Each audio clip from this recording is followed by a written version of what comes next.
देखिए इस वीडियो में हम देखेंगे कि हम कैसे किसी भी फिजिकल इक्वेशन, फिजिकल क्वांटिटी के इक्वेशन को हम कैसे चेक करते हैं डायमेंशनली वो करेक्ट है या नहीं है। हमने इसके पहले आपको पढ़ाया था कि कैसे हम एक सिस्टम से दूसरे सिस्टम में यूनिट का कन्वर्जन करते हैं, वो भी डायमेंशनल एनालिसिस का एक एप्लीकेशन था। दूसरा एप्लीकेशन है checking the dimensional consistency of equations. हमें किसी भी इक्वेशंस की डायमेंशनल कंसिस्टेंसी को चेक करना है कि क्या वो इक्वेशन डायमेंशनली करेक्ट है। एलएचएस और आरएचएस दोनों तरफ जो भी फिजिकल क्वांटिटीज हैं उनका जो डायमेंशन है वो सेम है या नहीं है, इसमें हमको देखना है। To check the dimensional correctness of a physical equation, किसी भी फिजिकल इक्वेशन की डायमेंशनल करेक्टनेस हमको चेक करनी है। इसके लिए सबसे पहला जो लॉ कह सकते हैं या प्रिंसिपल कह सकते हैं, पहला प्रिंसिपल है principle of homogeneity. Principle of homogeneity basically हम बचपन से ही पढ़ते आ रहे हैं, लेकिन इसको थोड़ा हमें समझना है क्या होता है। प्रिंसिपल ऑफ होमोजेनिटी कहती है कि हमेशा सेम टाइप की चीजों को हम जोड़ सकते हैं और सेम टाइप की चीजों को घटा सकते हैं, या कंपैरिजन अगर करना हो तो सेम टाइप की चीजों का करते हैं। जैसे मान लीजिए हमें किसी बच्चे का कंपैरिजन करना है कि 5th क्लास का बच्चा है, पढ़ने में कितना तेज है, तो उसका कंपैरिजन हम 5th क्लास के बच्चे से ही करेंगे, तभी हमको बेस्ट कंपैरिजन मिलेगा। हम 5th क्लास के बच्चे का कंपैरिजन 12th क्लास के बच्चे से नहीं कर सकते। ठीक, कंपैरिजन करने के लिए हमें क्या चाहिए कि वो सेम टाइप का फिजिकल क्वांटिटी होना चाहिए। ऐड करने के लिए भी अभी हम आपसे कहें 2 किलो चावल है और 1 किलो दाल है, तो आप उसको ऐड करके, जैसे मैं एग्जांपल में लिखता हूं 2 kg आपका क्या है, चावल है, और 1 kg आपका क्या है, मान लीजिए दाल है। हमने कहा इसको ऐड कर दो, तो तुम ये नहीं कह सकते हो कि 3 kg चावल या 3 kg दाल, इसको नहीं बना सकते, क्योंकि तुमको पता है ये दूसरा क्वांटिटी है, ये दूसरा क्वांटिटी मतलब ये दूसरी चीज है, चावल है, ये दाल है।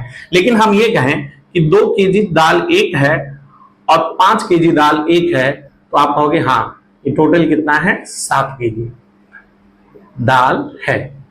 ठीक, इसी तरह से हम मैथमेटिक्स में भी पढ़ते आए हैं। मैथमेटिक्स में हमको बताया गया भैया एक्स हमेशा एक्स के साथ ही जुड़ेगा और फिर x का टर्म देगा, मान लो 2x। हम कभी x प्लस वाई जुड़ के हमें x या y नहीं मिलेगा, या 2x या 2y नहीं मिल सकता, ये नहीं हो सकता। क्यों? क्योंकि ये दूसरी क्वांटिटी है और ये दूसरी क्वांटिटी है। ठीक, ये x है और ये क्या है, y है। ठीक, तो ऐसे ही इसके लिए हमको क्या पहले समझना है, प्रिंसिपल ऑफ होमोजेनिटी। आपको मैंने एक्सप्लेन कर दिया प्रिंसिपल ऑफ होमोजेनिटी। थोड़ा हम डेफिनेशन पे आते हैं। अ physical equation will be dimensionally correct if the dimensions of all the terms occurring on the both side of the equations are the same। कोई भी फिजिकल इक्वेशन वो डायमेंशनली करेक्ट तभी होगा जब उसके LHS और RHS दोनों तरफ के जो क्या टर्म अकरिंग टर्म होंगे उनके डायमेंशंस क्या होंगे, इक्वल होंगे। जैसे मैं आपको एग्जांपल से बताता हूं। ठीक, अच्छा उसके साथ एक चीज, एग्जांपल के पहले एक चीज हम देख लेते हैं। एक लाइन और है, only the physical quantities of the same kind can be added, subtracted और कंपेयर्ड। क्या हम केवल हम सेम काइंड के फिजिकल क्वांटिटीज को ऐड कर सकते हैं, सब्ट्रैक्ट कर सकते हैं और कंपेयर कर सकते हैं। जैसे मैं आपसे कहूं कि भैया चलो x² प्लस x कर दो, यहां ये भी नहीं जुड़ेगा, ये आप ऐसा कुछ नहीं लिख सकते हो 2x², या आप ये नहीं लिख सकते हो 2x। क्यों? क्योंकि ये दूसरी क्वांटिटी है और ये दूसरी क्वांटिटी है, समझिए बात को। लेकिन अगर मैं कहूं ये भी x² है, तो आप फटाक से क्या कहोगे कि भैया क्या होगा इसका आंसर, 2x²। मतलब अब सेम क्वांटिटी थी, बात समझ में आ रही ना। ये भी क्वांटिटी x², ये भी। मैं कह रहा हूं भाई 5x² था और 2y² है, क्या जुड़ेगा? नहीं। लेकिन यहां पे अगर x² ये भी हो जाती, 5 + 2 ये क्या हो जाएगा, 7x²। इसका मतलब सेम टाइप की। अब मैं घटाने की बात कर लूं, 5x² में से मान लो 4 घटाना है, तो क्या आएगा भाई, नथिंग। लेकिन अगर मैं कहूं 5x² में 4x² आपको घटाना है, तो आपका क्या बचेगा, x²। इसका मतलब हमको पता है प्रिंसिपल ऑफ होमोजेनिटी भी इसी से मिलती जुलती चीज कहती है कि कोई भी इक्वेशन, प्रिंसिपल ऑफ होमोजेनिटी क्या कहती है कि कोई भी इक्वेशन डायमेंशनली करेक्ट तब होगा जब उसके दोनों साइड जो LHS और RHS में जो भी टर्म अकरिंग है उनके क्या होंगे, डायमेंशंस सेम होंगे। ठीक, और या फिर सिंपल लैंग्वेज में हम क्या कह सकते हैं कि कोई भी फिजिकल क्वांटिटी सेम काइंड की हो तभी वो ऐड या सब्ट्रैक्ट या कंपेयर होती है। चलिए अब हम आते हैं एग्जांपल पे कि कैसे हम कंपैरिजन करेंगे, कैसे हम डायमेंशनल कंसिस्टेंसी को चेक करेंगे कैसे हम किसी भी इक्वेशन को डायमेंशनली चेक करते हैं। सबसे बेसिक आपको ले रहे हैं सेकंड इक्वेशन ऑफ मोशन, आप सभी ने पढ़ा होगा, S इज इक्वल्स टू क्या होता है, ut plus half at square. इसका मतलब अब देखिए कैसे, अब आप अभी तक पढ़े हैं, अब आप यहां पे सीख रहे हैं कि कैसे अभी तक आप अभी देखेंगे कि यार ये तो सही बात है कि ये अगर मुझे यहाँ पे क्या मिला है, डिस्प्लेसमेंट इसको हम बोलते हैं, लेकिन अगर इसको देखें तो ये डिस्टेंस भी हम इसको कह सकते हैं। इसका मतलब अगर हमें डिस्टेंस यहाँ पे मिल रहा है, ये भी डिस्टेंस रहा होगा और ये भी डिस्टेंस रहा होता, चेक करते हैं। और हम कैसे चेक कर सकते हैं इसको, डायमेंशन से। कैसे, हम एस का डायमेंशन निकालते हैं। एस का डायमेंशन क्या है, एस मीटर में होता है, सॉरी एस किस में होता है, मीटर में। तो एस का डायमेंशन क्या होगा, एल, मीटर में मतलब डिस्टेंस होता है या डिस्प्लेसमेंट होता है। अच्छा, यूटी का हम देखें, यू आपका है, यू का डायमेंशन, यू वेलोसिटी होती है, इनिशियल वेलोसिटी, तो इसका डायमेंशन एल टी इनवर्स होगा और टी का क्या हो जाएगा, टी। तो इसको आप अगर सॉल्व करेंगे तो इसका भी डायमेंशन क्या आएगा, एल। ठीक, अब हम एटी स्क्वायर, देखिए कांस्टेंट का डायमेंशन से दूर दूर तक कोई लेना देना नहीं है, हाफ को हम इग्नोर करते हैं। एटी स्क्वायर, ए का डायमेंशन होता है एल टी की पावर -2 और टी स्क्वायर तो ये है। अब टी यहां -2 और ये +2, ये भी खत्म होके क्या बचेगा, एल। हमको क्या क्या मिल रहा है, यूटी जो था उसका भी डायमेंशन क्या था, एल। एटी स्क्वायर, इसका भी डायमेंशन क्या था, एल। और एस जो हमको मिल रहा है उसका भी डायमेंशन क्या था, एल। इसका मतलब same kind of things add होके हमें same kind of thing they रही है। इसका मतलब ये LHS और RHS इसका क्या है, डायमेंशन क्या है, इक्वल है। तो ये इक्वेशन जो है डायमेंशनली करेक्ट है। देखिए इसको ध्यान से देखिए,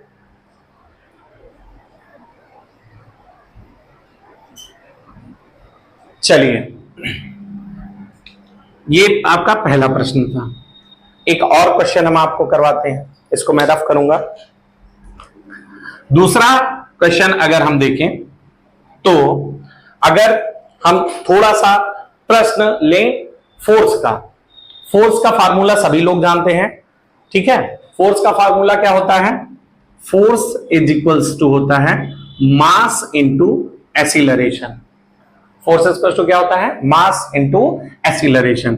इसका मतलब ये इक्वेशन डायमेंशनली करेक्ट तब होगा जब इधर का इक्वेशन, इधर का डायमेंशन और इधर का डायमेंशन दोनों क्या हो, सेम, मतलब LHS और RHS दोनों क्या हो, सेम हो, ठीक है।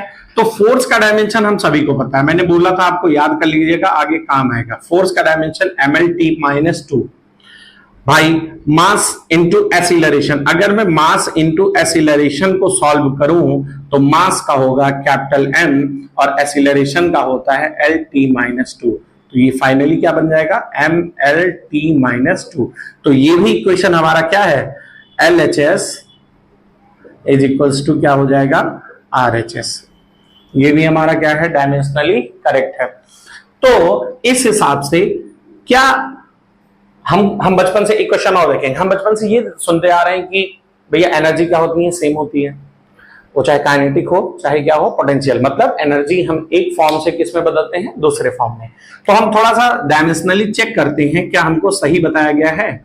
इसका मतलब हाफ mv² का फार्मूला और mgh का फार्मूला दोनों क्या आना चाहिए, दोनों डायमेंशनली करेक्ट होने चाहिए और दोनों इक्वल आना चाहिए, ठीक है। इसको भी चेक करते हैं।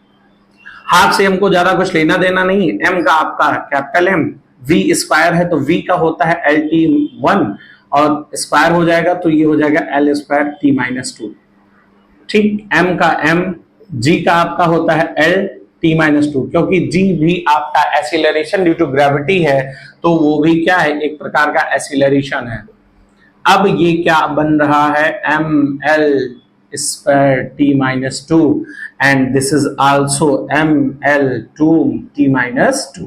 इसका मतलब ये भी LHS RHS क्या है, इक्वल है। इसका मतलब ये भी इक्वेशन हमारा क्या है, डायमेंशनली करेक्ट। मैंने आपको क्या बताया था। अब देखिए पहले इसको ध्यान से देखिए, जो डायमेंशनली करेक्ट है, हम डायमेंशनल दोनों तरफ का डायमेंशन चेक करते हैं, अगर दोनों इक्वल हैं तो हम क्या कह देते हैं, ये डायमेंशनली करेक्ट है। एक दो इक्वेशन हम और देखेंगे, इसको आप देखिए जरा। अब उसके बाद जो है हम आपको एक प्रश्न करवाएंगे जिसमें हम ये देखेंगे, ठीक। चलिए, अब आपसे थोड़ा सा लेवल बढ़ाएगा। अभी आपसे ऐसा एक प्रश्न हम लोग और देखते हैं। इक्वेशन ऑफ मोशन का ये v इज इक्वल टू क्या होता है, u प्लस at। इसका मतलब अगर हमें यहाँ v मिल रहा है तो ये भी v का ही रहा होगा, ये भी v का टर्म रहा होगा। चेक करते हैं भाई, v का जो डायमेंशन होता है LT इनवर्स होता है, वेरी गुड। u का डायमेंशन क्या होता है भाई, LT इनवर्स होता है, वेरी गुड, क्योंकि ये इनिशियल वेलोसिटी और ये फाइनल वेलोसिटी। at क्या है, a आपका है LT minus 2 and t is capital T। तो अब हम देखेंगे कि भैया इन सभी का डायमेंशन तो आपस में क्या है, बराबर है। मतलब इनका डायमेंशन सेम था, तो सेम डायमेंशन वाली चीज सेम डायमेंशन में जुड़ के सेम डायमेंशन हमको दे रही है। और फाइनली हम देखेंगे कि LHS और RHS दोनों बराबर हैं। इसका मतलब ये इक्वेशन डायमेंशनली करेक्ट है, ठीक है। इसमें भी लिख देते हैं।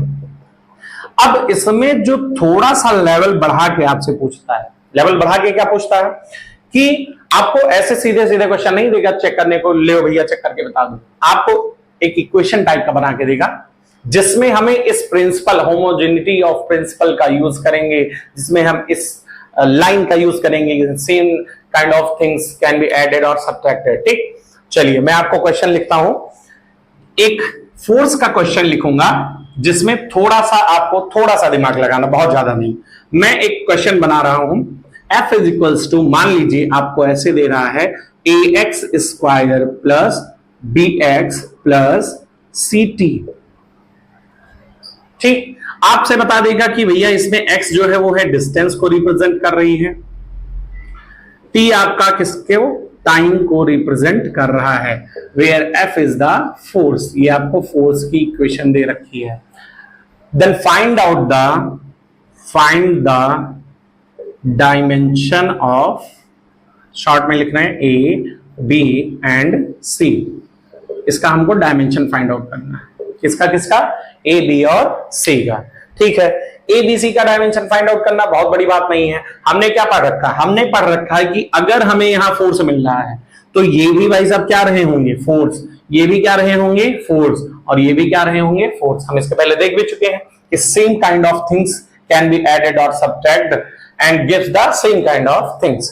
तो अब हम इसको कंपेयर करेंगे, किसको किसको, इस फोर्स को और ax स्क्वायर को। पहला कंपैरिजन, F इक्वल्स टू क्या हो जाएगा, ax स्क्वायर। क्यों, प्रिंसिपल ऑफ होमोजेनिटी से करेंगे, ठीक। ये जो लाइन लिखा है इससे आप कर सकते हो, सेम टाइप की चीजें जुड़ी हैं और सेम टाइप की चीजें, इसका मतलब ये और ये दोनों थिंग्स बराबर रही होंगी, तभी तो जुड़ के हमें फोर्स मिल रहा है। रख दो भाई। अगर a इक्वल्स टू देखो तो आप क्या हो जाएगा, f upon x square.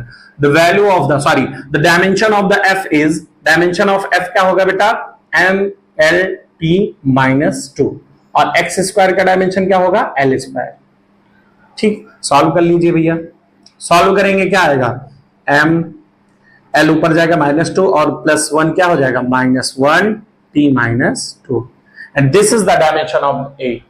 Fix है, a का डायमेंशन क्या होगा, ये होगा। उसके बाद b निकालना तो फिर से हम f को किसके बराबर रखेंगे, bx के, क्योंकि bx भी फोर्स रहा होगा, तभी हमको क्या मिला है, force. f b equals to क्या हो जाएगा प्यारे बच्चों, f अपॉन x।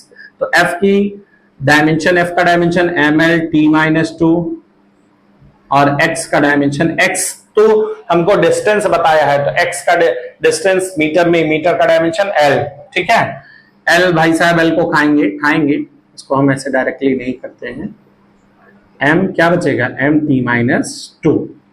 अब बारी आई किसकी, c की, तो c t जो है उसको भी हम किसके बराबर रख देंगे, f के। तो c इक्वल्स टू क्या हो जाएगा प्यारे बच्चों, f upon t, where f is force, mlt minus 2, और आपका क्या बच रहा है, t फॉर कैपिटल T। अब कैलकुलेट करो, बताओ कितना हो जाएगा, ये आपका बनेगा mlt माइनस 3, ये आपका c का डायमेंशन। थोड़ा सा और टफ करना चाहेंगे आपको, ऐसे दे देंगे, ये नहीं कहेंगे abc का, बताओ abc तो आप निकालोगे ही निकालोगे। आपसे कहेंगे find the value of a upon b, या फिर आपसे कह देंगे find the value of A into B, किसी भी तरह से। अब जैसे मैंने यहाँ पे फोर्स का इक्वेशन लिया था, आपको प्रेशर का इक्वेशन ले सकते हैं, आपको वर्क का इक्वेशन ले सकते हैं। ठीक, देखिए इसको सीखिए भाई, बहुत ही जरूरी है सीखना, लगातार जीवन का नाम ही है सीखना।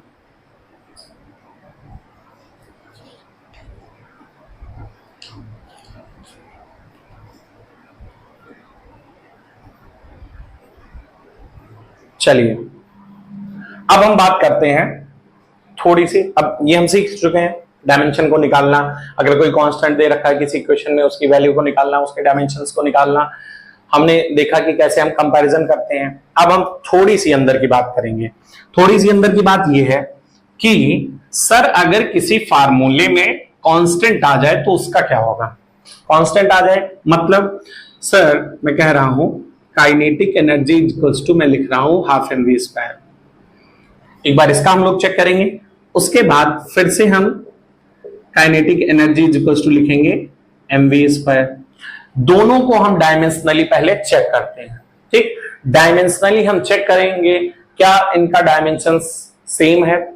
हमने क्या पढ़ा कि अगर डायमेंशन सेम है तो फिजिकल इक्वेशन जो भी होगी, आपकी जो भी इक्वेशन होगी वो सही होगी, या फार्मूला जो भी होगा वो सही होगा। लेकिन हर बार ये सही बात नहीं होती है। क्यों, वही केस हम देखेंगे। क्योंकि देखो जब हम डायमेंशन निकालते हैं तो हम कांस्टेंट की बातें नहीं करते हैं। कांस्टेंट की बात क्यों नहीं करते हैं कि भैया यहाँ हाफ लिखा है तो हाफ, तो अभी तक हमने जो डायमेंशन निकाला हाफ कांस्टेंट, इनसे रिलेटेड कोई भी बातें नहीं किया। क्यों है ऐसा, क्योंकि अब डायमेंशन में तो भाई MLT हम पढ़े हैं और उसके नंबर्स का तो कोई काम नहीं। तो अगर काइनेटिक एनर्जी एक प्रकार की एनर्जी है तो इसका डायमेंशन क्या होगा, ml2t-2, और हाफ एम वी स्क्वायर आपका है तो हाफ से हमें कोई लेना देना नहीं है, एम वी स्क्वायर का हो जाएगा LT-2। अगर आप फाइनली इसको देखोगे तो ml2t-2 is equals to ml2t-2। तो क्या भाई LHS और RHS दोनों आपस में क्या है, बराबर है। ठीक है, LHS RHS दोनों बराबर हैं, इसका मतलब कि ये इक्वेशन करेक्ट है। करेक्ट है। चलो इनकी बारी आई, इनको भी मैंने लिखा भैया ml2t-2, और ये क्या हो जाएगा ml, इसका भी वही आएगा t-2, तो इसमें भी LHS RHS बराबर आ रहा है।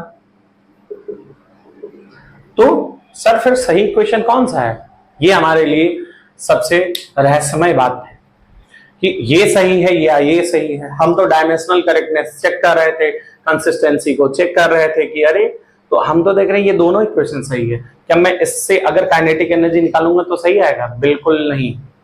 अब तो फिर कोई ना कोई राज की बात छिपी है। जी हाँ बिल्कुल, क्या राज की बात छिपी है, राज की बात ये छिपी है, फिर हमको बताया गया कि जरूरी नहीं है कि कोई भी इक्वेशन अगर डायमेंशनली करेक्ट हो तो वो करेक्ट ही हो, लेकिन अगर कोई इक्वेशन डायमेंशनली इनकरेक्ट है तो फिक्स है कि इक्वेशन इनकरेक्ट ही होगा।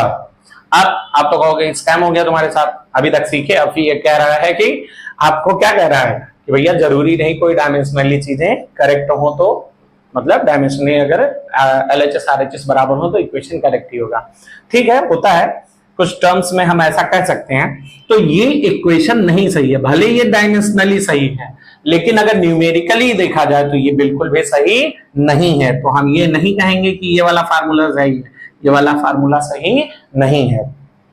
अच्छा, तो ये बात आ गई। अब डायमेंशनली इनकरेक्ट की बात कर ले, कैसे, हमने तो कोई इक्वेशन देखा ही नहीं जो डायमेंशनली इनकरेक्ट हो। चलिए मैं इसको थोड़ा सा इरेज करूंगा।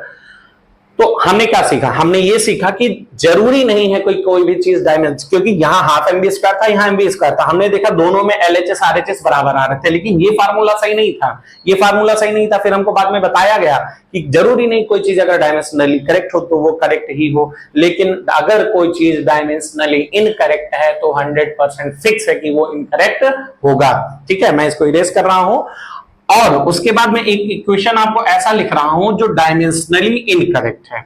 तो कोई भी इक्वेशन हम बना ले, हम कह दें कि भैया force is equals to mass into velocity. चलो चेक करते हैं। फोर्स इक्वल्स टू क्या होता है आपको पता है, फोर्स क्या है भैया, mLT-2।